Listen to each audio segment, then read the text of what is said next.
We need to radically redefine how we understand sex. It was so crushing. Sex is political still, and that's the thing that people don't also understand. I think particularly at the moment there needs to be more community. That's going to be a great soundbite. Oh, good. Wow, that is such a big question. You're listening to In the Dome with Soph and Belle, two podcast fans turned founders building the home for podcast communities. We're taking your favourite hosts out of the studio to unpack why they got started, the fandom, the stories, and the connections that make podcasts so powerful. So powerful that we decided to build a company around it. Let's get into it. Before we get into it, we want to thank all the Domies for getting behind the pod. We really appreciate all the love. And if you haven't already, make sure to jump on our website, her.The, and join our waitlist. There's a huge amount of things coming up and you don't want to miss it. Today, we have a very special guest. We are in the Dome with Georgia Grace, or you might know her as G-Spot. Welcome, Georgia. Yay, thank you for having me. We are so excited to have you, G, Georgia. Going through nicknames now, we'll test a few out. We'll see where we land. If you don't know, Georgia is a certified sex and relationship practitioner and author, the co-founder of Normal Co, and of course the host of Glad You Came Pod.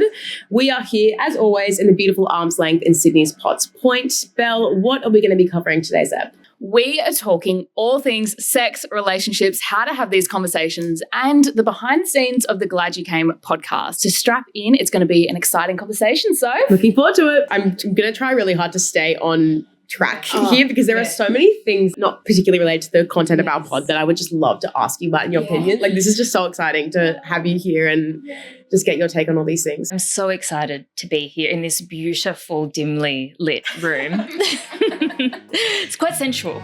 Yeah.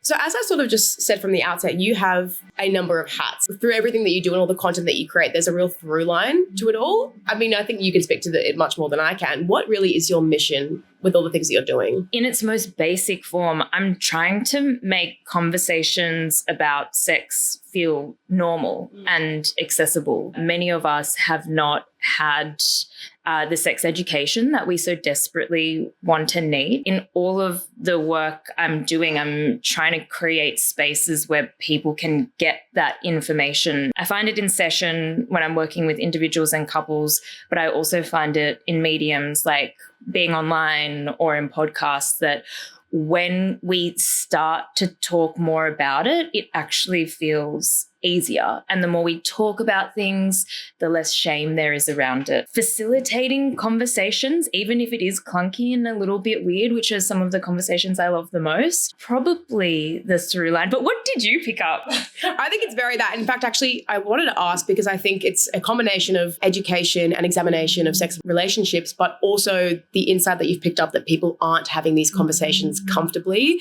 or maybe are too afraid of whatever reason. It's actually something that I wanted to ask you. Which of those two was more compelling for you in getting into this work? Was it really the examination, or was it more why people aren't having the conversations?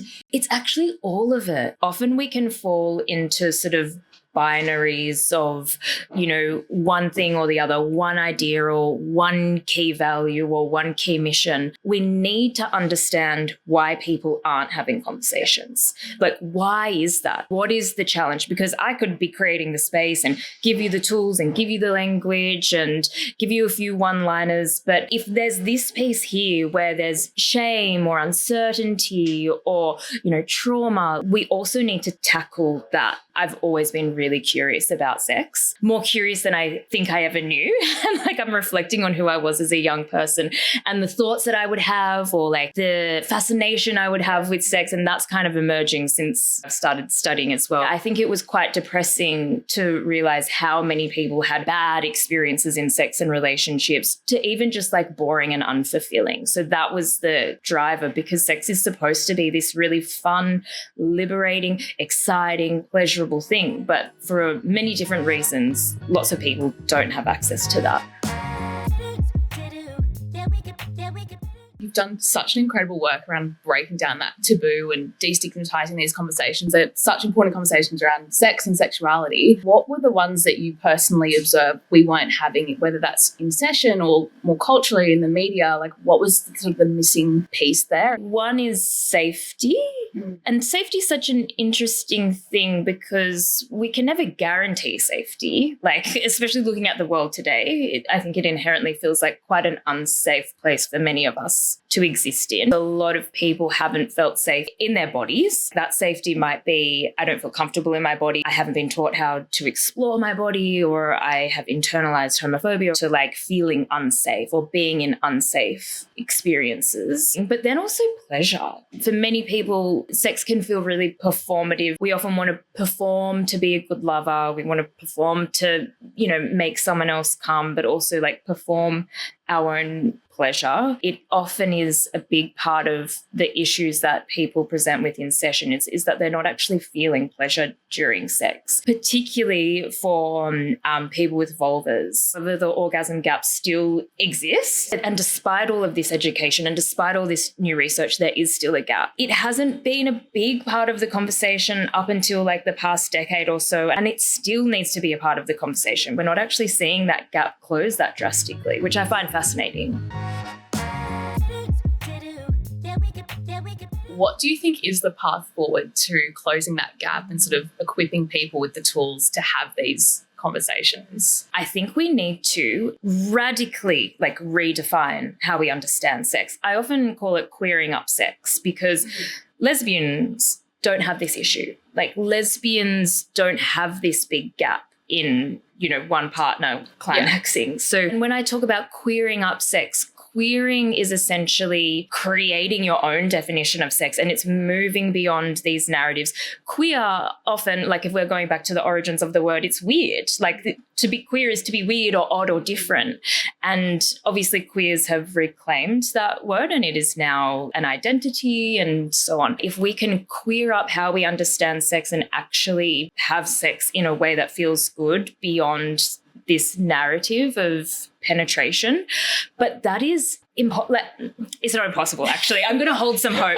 It feels really hard because there's such a solid definition of what sex is. And even when I work with queer couples or lesbian couples, a lot of them may still define sex as penetration. It's not just straight people who have this image.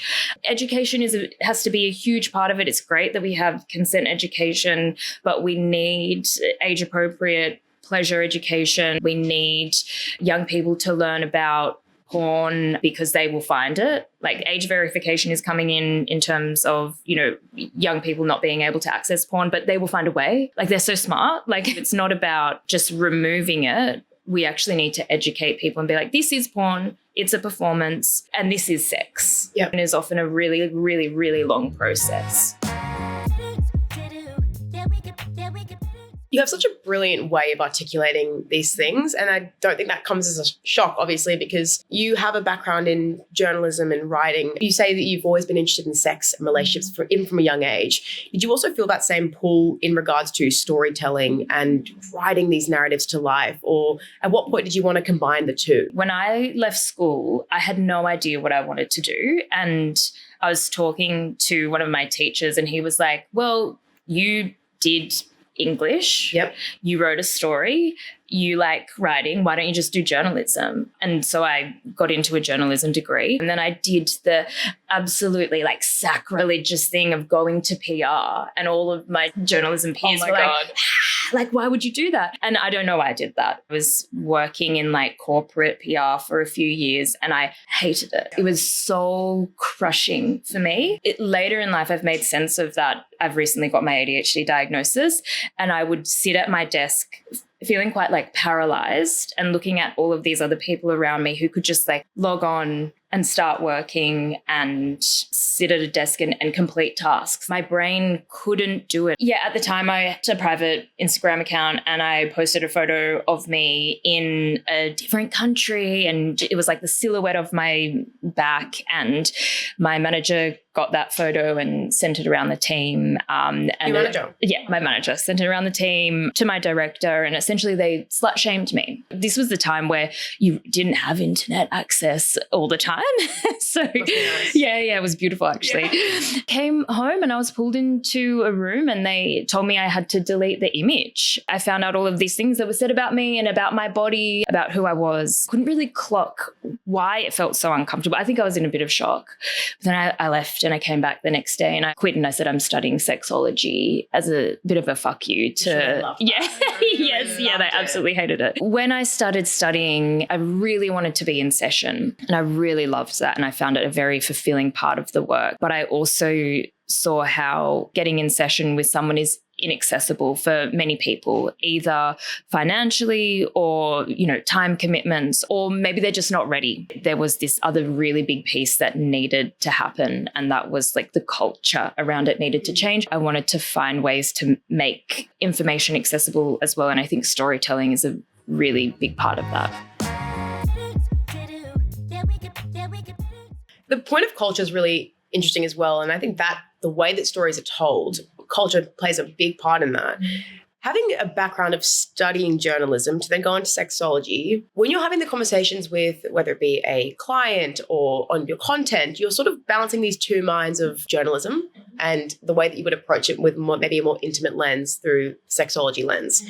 There are a few different synergies there. I'm just interested in how you balance the two and whether that was ever, at conflict with each other or whether you found it to be quite seamless. I guess they are different, but they do feel quite integrated. If we're looking at writing a book or, having a podcast, I think storytelling and people's experiences are really essential. And that was the interesting thing about the book. A lot of the feedback is those stories, those mentions of the struggles or the things that we worked with in session, far more than the approaches or certain modalities. We are social beings. When we hear from other people, it does a huge amount to make us feel comfortable and safe. Someone might share something that they think is weird or abnormal or a thing that they're struggling with, and then someone who is completely different to them but on the other side of the room will be like, oh my God, I feel that too, or that's my experience. Feeling connected and normal, I think, is a really important way to work with these areas. Would you say that was the point where you sort of realized, wow, there really is an appetite for these conversations? Was it in that sort of group workshops, or was it a client session, or maybe a fan encounter? Just curious to know sort of what that point was for you. As soon as I get to a phase where I'm like,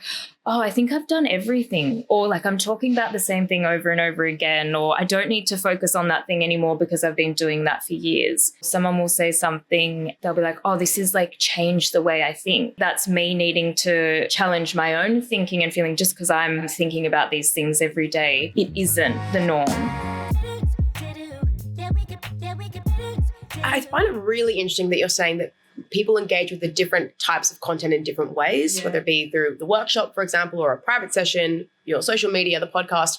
You had quite a following before you started the podcast. What was it about the podcast medium that for you was so compelling to bring your message, your mission to that format as opposed to what you were already doing? So I am on social media and I have such a complex relationship with it. Don't we all? How human of us. I go through phases where I'm like, oh, this is so important. And then I go through phases where I'm just so burnt out and hate it and get quite anxious being online. You have a few minutes, you have a few seconds to minutes to talk about some really complex things. So that's why the medium of something that's longer form, I think, is really, really important. What have you seen being that main difference between the short form content and the long form content, and how people are engaging with that and the feedback that you're getting from your audience? Like you're saying, people listening to the podcast, secretly. I think that is so telling. I know something's really important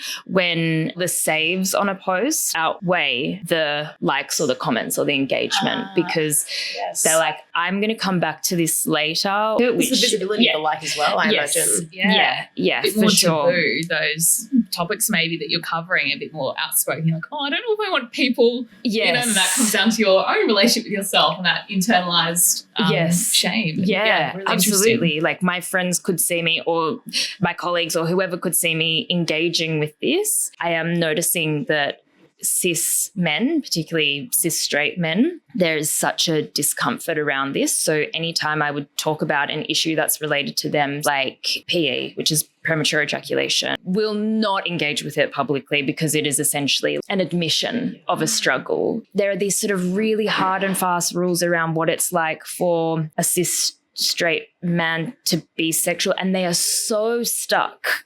And because they are so stuck in those ideas, we can't move forward. I'd love to unpack how you want to approach that audience and how you want to get them out of that rigid box. What I've noticed particularly over the past few years is that in issues where men are perpetrators, but also where they're affected by it, they're so unable to engage. And the way that they engage is resisting and coming up against. It's really different when I'm in session because I can be there with them and I'm curious about them and I'm understanding like the ways patriarchy has fucked them up. When I did a post about the Johnny Depp, Brad Pitt, all of these men who are still in our past baskets, and I have never had so much violence directed towards me. I've never had to block so many people. And that was really interesting because people in positions of power who have done horrible things, who have been violent, are able to get away with it. And people still think they're hot and still think they're valuable. There's so much complexity in how we have those conversations to the masses. It's a big machine. And this machine starts in really, really young groups of people around education and around gender roles, supporting them in learning about empathy and care and consent. It's supporting them in navigating the internet and like certain things to look for and when to understand. You might be getting groomed by someone online and the ideas that they're telling you about masculinity to certain degrees. It is also having like the compassion and the empathy to understand the pain that I think a lot of men are in. They react by protecting themselves and they react with anger, and then also holding people accountable and challenging them and being able to do that compassionately. But I don't always have that in myself. I feel a rage around the ways in which male violence affects so many people. When you get, I want to say feedback, that seems like an incredibly light term for what you're talking about. When you get this response from people that aren't, again, lightly receptive to your content, is the rhetoric an assassination on you? Is it on your argument? Is the fact that you're bringing light to these issues? Like, what is the stance that they're so opposed to? Sometimes it's like just attacking me and who I am. People might go for the classic homophobia route, which is, so boring and so done. Boring. Take it off. Like, try something take new. it up a notch. Come on. Challenge me. Yeah, I've heard that one before. Mostly it is around issues of gender or violence or anything that is more political. Sex is political still, and that's the thing that people don't also understand. That's a big thing, a piece of feedback. People say, stick to sex, stop talking about politics. And I'm like, baby, how do you think this queer woman can speak? Politics got me here to have a platform. The classic one was stop talking about this, go back to blowjob tips. Which was, it's pretty sometimes hate people. Sometimes it's generous, Belle. We really saw these conversations hit the global stage, I guess, through the mainstream media of podcasting a few years back with the rise of Call Her Daddy and everything that Alex Cooper did. There's someone that sits at the intersection of media, journalism, certified practice. What was your take? Call Her Daddy is so interesting because I've tapped in and out over the years. There was a really interesting moment. I think it was about 5 years ago because that was when Normal launched. It was so radical, even like strange or weird to see someone holding a vibrator or talking about sex.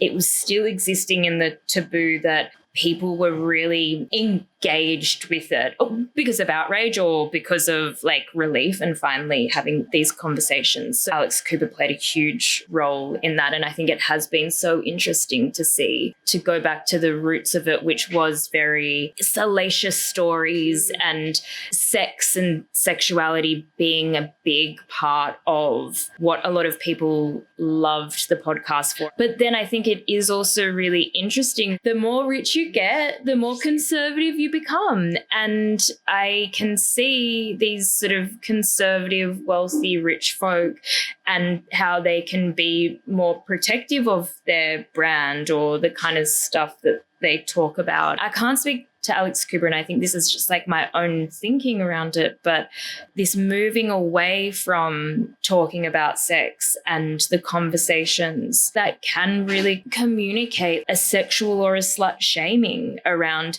okay, that was what I used to do and now I'm this sort of elevated person and that's not a part of my brand anymore. I have even noticed it with really like prolific sex workers who have done incredible work. There's a correlation between getting rich and becoming conservative and protecting those resources and appealing to your investors or a certain demographic so you are palatable. Yeah, there's some thoughts. Love the thoughts. That's really interesting. If we shift gears now to podcasts, more specifically, Glad You Came. Firstly, incredible name. Love it. That's brilliant. I mean, was that just off the dome? Like, honestly, I think I was love it. We actually struggled with the name for a really long time, and then we landed on that, and then lots of people were like, oh my God, it's such a good name. And I was like, is it? Yeah, we stayed with it. Yeah, love it. Love the name. Before Glad You Came, you had a podcast with Nova in bed. Is something that you wanted to do with Glad You Came that you didn't do with In Bed, or how did you sort of differentiate the two in that first initial like ideation phase of Glad You Came? In Bed is more like a deep dive, huge investigation into certain areas of sex. I think we spoke with like 5 to 10 people to get a really nuanced idea of the topic that we were looking at. It was so much work. It took months and months. Also, I played a role in that too, which is the thing that I need to work on. I became a bit of a perfectionist, always kind of wanting to make it better and wanting to get more people or redo something. Or because we spoke to so many people, we actually had to cut out a lot of really, really good stuff. And, you know, a conversation that I would have with an expert was reduced to a few minutes of grabs rather than being able to use all of it. So then with Glad You Came, I was like, well, how can I have these deeper conversations and all of this gold that was coming out with the people that I was talking to? So yeah, there was quite an intentional decision around it. What should a listener expect from Glad You Came? Expect conversations about sex. And if you don't want to listen to that, don't listen to it because we're talking about sex a lot. Yeah, we've warned you. The conversations are sex positive, they're inclusive. One of them was how to go down on someone. What are some things that you should do? It gives the information that a lot of people, you know, furiously go to Google for to be like, how do I even have sex? One episode with Chris Cheers was about trauma and how to approach that with sex. But then there's episodes about pegging with Rosie Rivette. We cover a lot of ground. I was listening to one recently you did with Milo around the fatigue of finding the one and the conversation reframe around platonic love and finding romantic relationships within your friendships. And I just thought it was such a fantastic episode. You interview a lot of people on your pod. You've been a guest on a lot of pods. I'm wondering, is there a specific conversation with someone or a topic that you continue to come back to? Like, what was one that really resonated with you? And then a follow-up to that would be, is there a dream guest to have on your pod? Oh my goodness. Great cue, so. I've thrown you already. Wow, that is such a big question. The episode I recorded with Dr. Chris Cheers, speaking with him was amazing because he comes at it from like a psych lens and I come at it from like a somatic sexology lens, and we could really geek out about it. It also, I think, was a really important episode because we had a lot of people share how we finally had access to information that they hadn't had before, understanding some of the challenges or understanding the things that get in the way of people having great sex. And a lot of that can be, sexual trauma. Who would I want? There is an incredible pleasure activist, writer, poet. Did I say artist yet? No, maybe they would call themselves that. Adrienne Marie Brown, they wrote Pleasure Activism. And that book has had such a profound impact on my life and how I understand pleasure. And it's really beautiful. And I think that I'd feel so out of my depth, but it would be such an honor to geek out and to understand the makings of their brain and how they speak about sex, and pleasure being a form of resistance, and pleasure being really radical and really important. So I can't imagine you being out of your depth. I feel like you'd be pretty controlled at all times. Yeah, no, definitely not. My partner would say no.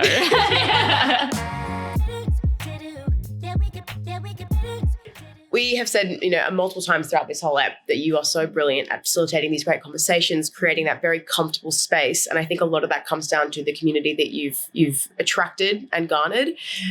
We have a lot of people that are very interested in community building, and that's something that we're so interested in with Dome. We have a little, how many times can we say community in one episode situation? I think we're in double digits now, which is good. Definitely. What tips would you give to people that are trying to start their own community or really pull people around a shared cause? A community isn't a friendship group. And in your community, there are going to be people who you don't like.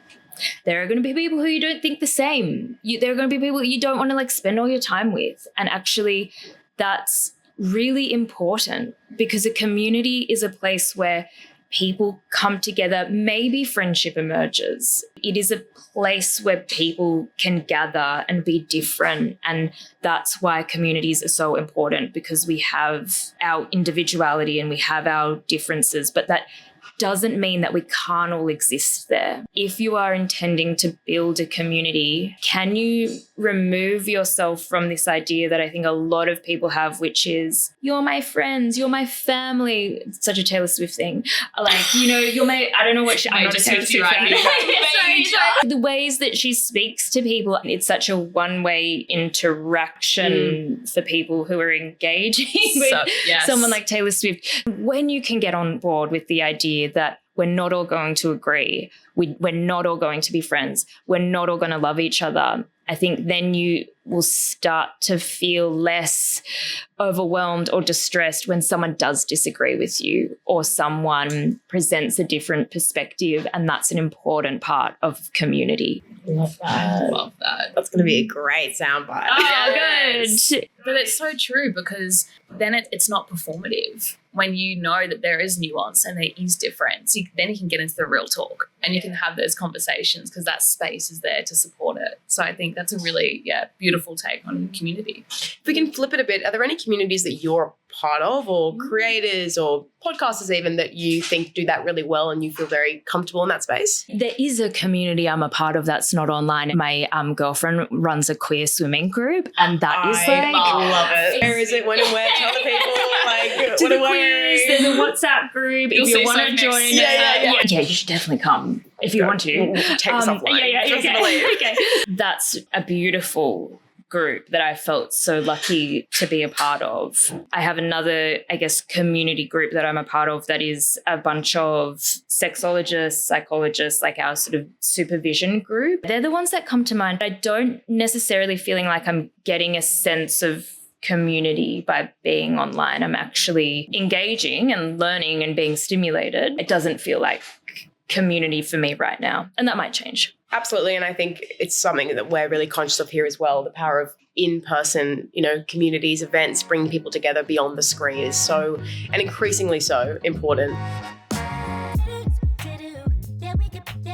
We have, for our final couple questions, one from a listener who is a massive fan of yours and of your work and a big admirer.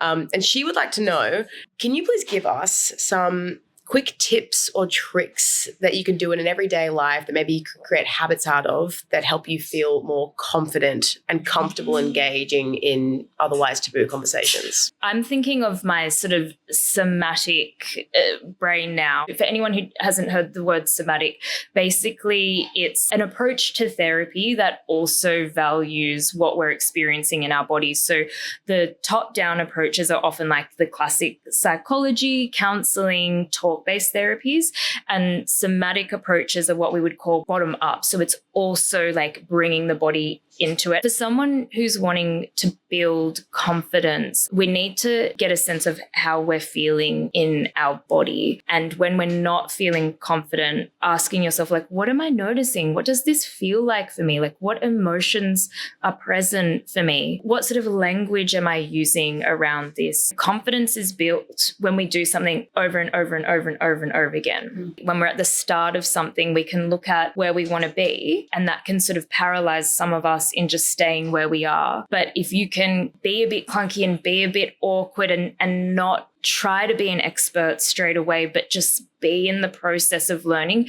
that's where your confidence will be built. You have to get on board with the idea that you're learning. You're not going to be an expert at kissing if you've never kissed before. So you need to practice. And I think it's the same thing with communicating ideas. I don't know if I answered that question, but you did. Okay. And Maddie will absolutely love it. Oh, and she'll be thanks, very excited Maddie. that, you did. So thank you very much for that. When you put yourself in that learner's mindset, it relieves that pressure, right? And the expectations. So you're just able to kind of lean into it a little bit more. So love that reframe. Final question. We always ask our guests, if you were to host a meetup for your community, what are we doing? What are we talking about? What are we listening? Where are we meeting up? What would I do? I'd get a really nice big space with lamps and dim lighting. No fluorescent. Thank you. Like this. Thank you. Yes. No fluorescent, nothing intense. Make sure there's like heaps of yummy food, even like different things that people can engage with, especially if you're coming and you have no idea about anyone else. Having different spaces or things that you can engage with to connect with people, I find is really important. I would also do a process of bringing everyone together. That can feel like really awkward, but I think it's actually really important when we are bringing a group of people together that we connect in and we clock each other's faces and we, see each other as human beings, and we can put aside like the judgment of what that person is based on what they look like or how they're holding their body, and create safety there. I would try my best to make it like a really collaborative evening where we're all learning from each other. That's what I'm thinking right now. Okay, so what are we doing? Yeah, I think particularly at the moment there needs to be more community experiences. And then we'll all go to the swim club after. Yeah, and then we'll go for a swim. Beautiful. Then we'll run it back. Yes. Oh, gee, we cannot thank you enough for coming on and speaking to us. It's such a privilege to be able to ask you these questions, have you in the Dome. And I think the Dome is be very, very excited about this. For those who are just following on now, where can they find you? Yeah, so you can find me on Instagram at gspotter_, or you can listen to the podcast, Glad You Came, and In Bed, or you could read my book that came out last year that's called The Modern Guide to Sex. Or if you're, wanting to go on a website, go to www.georgiagrace.co, Absolutely. Read a blog. Remember that? Yeah. Yes. Yeah.